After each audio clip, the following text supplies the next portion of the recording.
Welcome to MLB Talk 123. I don't know why it's a 123. I wish it was a 101. But anyway, we're talking about the Chicago Cubs. Now, the Cubs, even though they had a terrible season last year in the rebuilding stage, they were like almost 20 under last season. They are in the rebuilding stage, as I said. They have a lot of young guys that they're going to be very good. This year, they might actually be pretty good.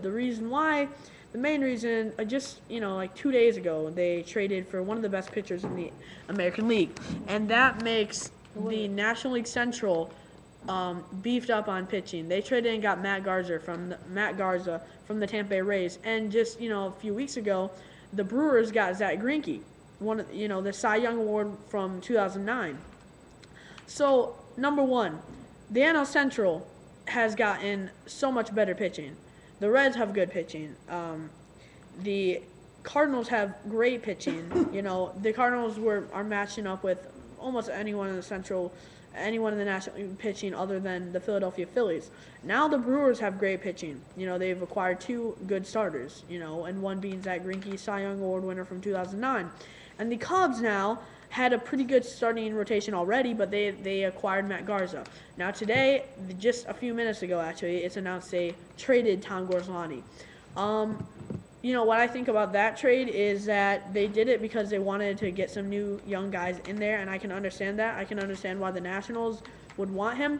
But the only thing I don't understand is the Cubs, if they're, rebuilding, I guess I would be just on the safe side and kind of keep him because, they just got Matt Garza, and they could have a really good staff if they kept him, and a deep staff. But, obviously I'm not a front office manager, and I obviously don't know enough about the Cubs because, they're not stupid. They made the trade, and it's got to be smart. They're smart, so they obviously made it for a reason.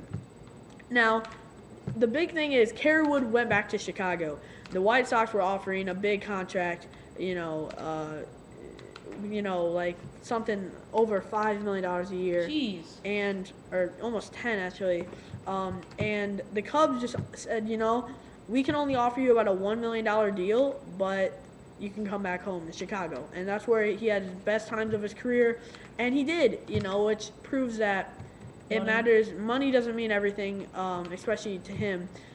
He only takes like $1.3 million or something, and he goes to Chicago. So that obviously helps the Cubs a lot in the relief end and maybe even starting. Giovanni Soto just announced yesterday they re-signed him, or Starling Castro, hopefully they're counting down the errors. Blake DeWitt, I think he'll have an okay year. Carlos Pena, the signing was, 1 year, $10 million deal. Carlos Pena, one of the best first base hitters last year. He only batted,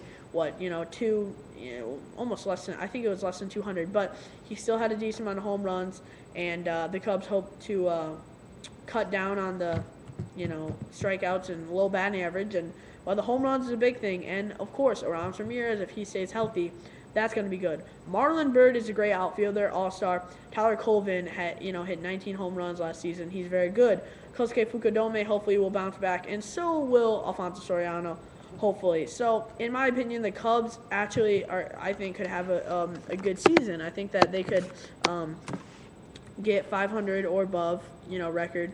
And I think they're going to have a lot better season than last year with the recent moves that they've made. So overall, I think Cubs fan, that you should be excited and interesting. It's going to be interesting to see how the Central turns out with all the moves and everything.